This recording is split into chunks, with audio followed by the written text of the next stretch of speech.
여러분 안녕하십니까. 3월 29일 토요일 넘치는 우리 교회 매일 묵상 시작하도록 하겠습니다. 오늘 본 말씀은 누가복음 17장 1절부터 10절까지 말씀입니다. 어제 금요기도에 우리 정세훈 전사님과 함께 잘 하셨죠?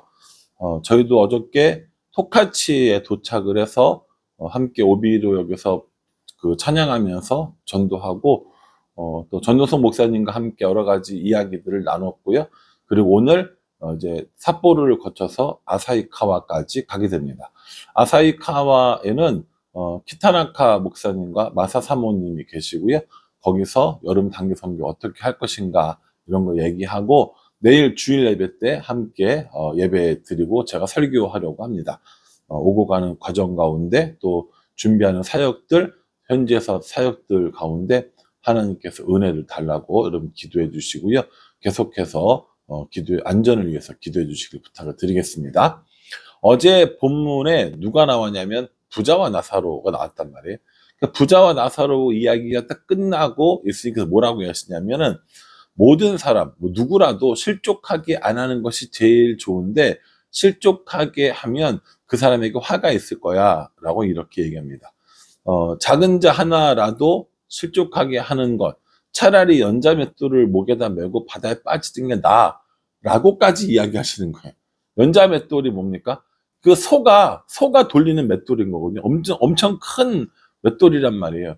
근데 그걸 메고 바다에 빠지면 살아요, 못 살아요? 못 살아요. 이걸 우리나라 말로 그냥 확 얘기를 하면 누군가를 실족하게 하면 그냥 죽는 게 나아. 이런 얘기인 거거든요.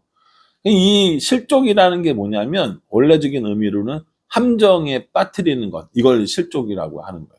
그러니까 누군가가 이런 신앙적인 혹은 정서적인 혹은 경제적인 어려움에 빠지도록 하는 것, 이렇게 하면 안 된다라는 겁니다. 예수님께서 이렇게 실족을 이야기하시면서 작은 자 하나라도 실족하지 않도록 해야 한다라고 얘기하면 사람들이 누굴 떠오르겠어요? 나사로요. 그렇죠. 방금 나사로 얘기 들었으니까 이 부자가 나사로를 실족하게 했었나 보다. 야, 그래서 저렇게 지옥에 갔나 보다. 야, 우리는 그럼 어떻게 하지? 이런 생각을 했을 것 같으세요? 안 했을 것 같으세요? 저는 했을 것 같거든요. 그래서 예수님께서 거기다 대고 뭐라고 얘기하시냐면은 누구든지 너한테 와서 죄를 용서해달라라고 하면 7번이라도 7번 용서해달라고 하고 7번 죄를 짓고 7번 용서해달라고 해도 어떻게 하라는 거예요? 용서해줘라 라고 이야기를 하는 겁니다. 우리가 전에 그 요한계시록 할 때 한번 이야기를 했었는데 성경에 나오는 숫자 중에서 어떤 숫자가 중요하다고 그랬어요? 7이요, 7. 3, 7, 10, 12. 이거 되게 중요하다 그랬었거든요. 그러니까 그 7이라는 숫자가 완전수라는 거예요. 여기서 7번 죄를 짓고 7번 용서해달라고 했다라는 건 뭡니까? 계속해서 용서해 주라라는 의미인 거고요. 마태복음엔 이걸 뭐라고 표현하냐면 70번씩 7번, 총 490번 정도 용서합니까? 라고 하는 장면이 나온다는 거죠. 그러니까 누구를 향해서 계속해서 용서를 해준다는 건 어려운 일이지만 그렇게 계속 용서를 해줘야 한다라는 것 또한 이야기해 주십니다.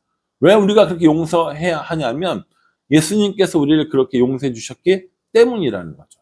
그러니 여러분, 예수님께서 우리를 용서해 주신 그 사랑 때문에 우리도 누군가를 용서하면서 살 수 있고 그렇게 살아야 한다라는 것을 우리에게 말씀해 주고 계십니다.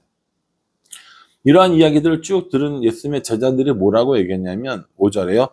사도들이 주께 여짜오되 우리에게 믿음을 더하소서 하니 이렇게 얘기합니다.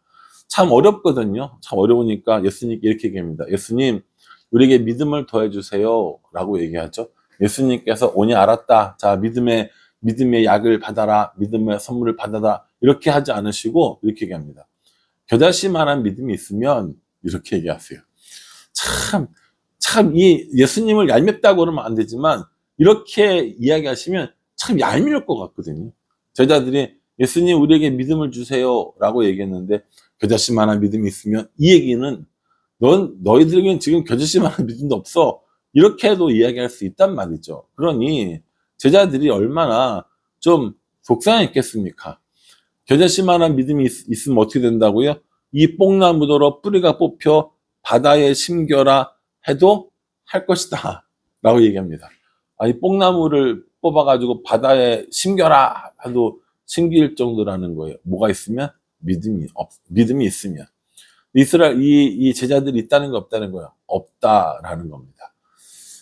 예수님께서 이렇게 믿음을 구하는 제자들에게 뭘 얘기하시냐면, 믿음이 겨자씨만한 믿음만 있어도 너희들이 정말 많은 것을 할 수 있다라고 얘기해요.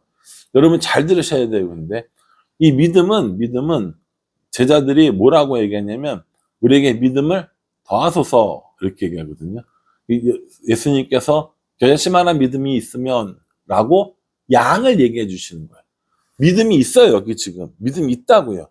제자들이 뭘 얘기하는 겁니까? 믿음을 더해 주세요 라고 얘기했고, 예수님도 믿음이 있어요. 근데 믿음이 어떻다는 거예요? 겨자씨만도 못하다라는 걸 이야기하고 있다는 겁니다. 즉 이 제자들과 예수님의 이야기는 믿음이 있다 없다의 문제입니까? 아니면 많다 적다의 문제입니까? 예, 믿음의 많다 적다의 문제인 것이죠. 있다 없다의 문제가 아닙니다. 제가 여러 번 말씀드렸지만 성경은 우리에게 믿음이 있다 없다로 시작을 해요. 믿음이 있는 자야, 믿음이 없는 자야 라고 시작하거든요. 그리고 믿음이 있는 사람들한테 어떻게 얘기합니까? 믿음이 작은 자야, 믿음이 큰 자야 라고 이야기를 하는 겁니다. 그러니 여러분, 우리가 먼저 알아야 할 것은 우리에게 믿음이 있느냐 없느냐부터 보는 것이 좋습니다. 믿음은 어떤 믿음입니까? 하나님이 세상을 만드셨다는 믿음, 또 예수님께서 하나님의 아들이심을 믿는 그 믿음이 필요하다라는 것이죠. 하나님을 믿지도 않아요. 예수님이 하나님의 아들인 것도 믿지 않아요. 우리의 구원자인 것도 믿지 않아요. 그런데 무슨 크기를 논합니까? 먼저는 하나님이 세상을 만드셨다라는 것, 나를 만드셨다라는 것, 예수님이 우리의 구원자시라는 것, 예수님이 하나님의 아들이라는 것을 믿는 믿음이 필요하다라는 겁니다. 이 믿음이 참 묘한 게, 네팔을 가나 일본을 가나 참 신들이 많잖아요. 모든 것이 신이라고 이야기해도 될 만큼 신들이 많단 말이에요. 이 복음을 전하고 예수님을 이야기하고 하나님을 이야기하면 사람들이 뭐라 그래요? 믿어요. 믿는데요. 맞아. 하나님이 있어. 이런 식으로 받아들여요. 왜 받아들이냐면 그 수도 없이 많은 신 중에 하나라는 거예요. 그걸 믿는 거예요. 네팔 사람들이나 이런 일본 사람들에게 하나님을 이야기했을 때 받아들이는 경우에 많은 신들 중에 하나라는 거죠. 나는 이 신도 믿고 저 신도 믿고 요 신도 믿어. 근데 거기다가 하나님도 믿을게. 이건 거예요. 근데 성경 우리에게 무슨 믿음을 말하고 있어요? 유일하신 하나님을 믿는 믿음을 이야기하잖아요. 여러 구원자가 있는 가운데 그 중에 한 분이 예수님이 아니라 유일하신 구원자 예수님을 말하고 있다라는 겁니다. 그러니 사람들이 이야기하는 믿음과 우리가 가지고 있는 믿음은 분명히 차이가 있습니다. 있다 없다의 문제, 혹은 많다 적다의 문제, 혹은 많은 신들 중에 하나인지 아니면 유일하신 하나님을 믿고 따르는지, 요건 완전히 다른 문제라는 것이죠. 여러분들은 어떤 하나님을 믿고 계십니까? 어떤 예수님을 믿고 계십니까? 일본 땅에 와서 어떤 신사들도 방문을 해봅니다. 여기도 가보고 저기도 가보고 이런 신 저런 신들을 많이 보는데 그 모든 신들이 결국 뭡니까? 모든 게 신이라는 거예요. 바다에도 신이 있고 강에도 신이 있고 돌도 신이고 나무도 신이고 무슨 떠돌아다니는 무슨 공기도 신이고 이런 식으로 이야기하는데, 우리가 믿는 하나님은 유일하신 하나님, 우리가 믿는 구원자는 유일하신 구원자, 이것이 우리에게 매우 중요하다라는 것이죠. 이렇게 제자들에게 말씀하시고 한 종의 이야기를 해 주십니다. 이 종은요, 밖에 나가서 열심히 일을 했어요. 수고하고 하루 종일 밭을 갈고 양을 치거나 하는 종이 있어요. 그 종이 일을 다 마치고 집에 들어오는 거예요. 그리고 집에 들어오면은 주인이 뭐라고 얘기하냐면 너 수고했다. 어서 너부터 밥 먹고 나는 천천히 줘. 이렇게 하겠냐는 거죠. 아니요. 뭐라고 얘기합니까? 8절에 도리어 그더러 내 먹을 것을 준비하고 띠를 띠고 내가 먹고 마시는 동안에 수종 들고 너는 그 후에 먹고 마시라 하지 않겠느냐라고 이렇게 얘기합니다. 이게 우리가 소위 뭐라고 부르냐면 무익한 종의 비유라고 얘기하는데요. 무익한 종입니다. 유익하지 않은 종, 무익한 종 이렇게 이야기하거든요. 하루 종일 밖에서 일하다가 종이 들어와도 야, 너 먼저 밥 먹고 난 천천히 해도 괜찮아. 난 집에서 하루 종일 놀았으니까 이렇게 하지 않는다는 거예요. 너는 내 밥을 차리고 내가 밥 먹을 동안에 수종 들고 내가 밥 먹은 뒤에 다 처리한 다음에 그 다음에 너 먹어라. 이렇게 이야기하는 것이 당연하지 않겠느냐라고 얘기하는 거죠. 그래서 그렇게 다 먹고 다 했어요. 그래서 옆에 있는 종한테 아유 나 먹고 있는 동안에 너 나 지켜주고 또 이렇게 수종 들어줘서 고마워 라고 이야기를 해요? 안 하죠. 종도 마음에 그렇게 주인을 잘 섬기고 난 다음에 뭐라고 얘기하냐면 10절에 이와 같이 너희도 명령 받은 것을 다 행한 후에 이르기를 우리는 무익한 종이라 우리가 하여야 할 일을 한 것뿐이라 할지니라 라고 이렇게 말합니다. 저는 이 무익한 종의 이야기를 참 좋아합니다. 왜 좋아하냐면 이렇게 못하기 때문에 좋아합니다. 뭔가 조그만 걸 하잖아요. 뭔가 조그만 이렇게 표난 일들을 하면 마음속에 막 그냥 그걸 누가 알아줬으면 좋겠어서 막 미치겠는 거예요. 내가 이렇게 잘했는데, 내가 이렇게 훌륭한 일을 했는데, 내가 이런 목사인데, 이거 좀 누가 안 알아주나? 라는 마음에 가득 차 있고, 그걸 못 알아주면 어떡합니까? 섭섭한 거예요. 내가 이렇게 열심히 했는데, 이렇게 잘했는데, 이렇게 훌륭한데, 나를 못 알아주다니. 라고 하면서 섭섭한 생각이 듭니까? 안 듭니까? 여러분들은 안 드실 것 같은데, 저는 들 때가 있어요. 이게 뭡니까? 이게 스스로 유익하다고 생각하는 종의 모습이라는 거예요. 그런데 하나님께서 우리에게 뭐라고 합니까?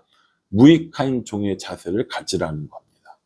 하나님 나라를 위해 열심히 하고 하나님 나라를 위해서 수고하고 그렇게 했다 할지라도 주인이신 하나님께서 명령하신 그 명령들을 내가 기쁨으로 잘 감당하고 그것이 내가 할 일이었기 때문에 자랑하지 않는 마음 이거 가지라는 겁니다. 우리가 교회에서 종종 이런 것들을 참 많이 해요. 내가 이거를 얼마나 수고했는데, 내가 이걸 얼마나 잘했는데, 목사님이 알아주지도 않고, 뭐, 나의 이런 노고도 알아주지 않고, 이런 마음을 갖는 거죠. 그리고 마음속에 뭐가 들어요? 마음에 섭섭한 거예요. 목사님이 다른 사람들은 다 예뻐해 주는데 나는 예뻐해 주지 않는 것 같고, 목사님이 다른 사람하고는 잘 지내는 것 같은데 나랑은 잘 지내는 것 같지 않고, 장로님은 다른 사람은 칭찬해 주시면서 나는 왜 칭찬해 주지 않고, 장로님은 저 사람한테 인사를 했는데 나한테 왜 인사해 주지 않고, 이렇게 이야기하면서 그 섭섭한 마음이 쌓이는 것이죠. 왜요? 내가 잘했는데 알아주지 않으니까. 예수님께서는 우리에게 그렇게 하지 말라라는 겁니다. 무익한 종이 다만 할 일만 했습니다. 라고 이렇게 고백하는 것. 이것이 정말 종의 자세라는 것을 우리에게 알려주고 계십니다. 오늘 예수님께서 우리에게 여러 가지 것들을 알려주셨어요. 실족하게 하는 일들을 하지 않도록, 믿음을 구하는 일들을 하도록, 그리고 무익한 종이 다만 할 일만 하였습니다. 라고 하는 것이 우리들의 삶의 자세라는 것들 알려주셨습니다. 여러분들은 어떤 말씀들을 묵상하셨어요? 저는 이 말씀이 제가 또 일본에 가 있을 때이기 때문에 이 말씀을 묵상하면서 내가 이렇게 수고하고 이렇게 쓰는데 사람들 안 알아주고 이런 마음 갖지 않기로 결단을 하고 출발하겠습니다. 내가 얼마나 애쓰는데 내가 얼마나 수고하는데 왜 사람들이 이걸 못 알아줘? 라고 하지 않고 하나님 나라와 일본 땅을 위해 이렇게 기회를 주셔서 감사합니다. 무익한 종이 이 일들을 잘 감당하겠습니다. 라고 하는 기도를 하면서 준비해야겠다라는 생각을 해봅니다. 마음이 높아지지 않도록, 마음이 섭섭해지지 않도록 일본 목사님들과 잘 협력할 수 있도록 그렇게 기도해야겠다라는 생각을 다시 한번 해봅니다.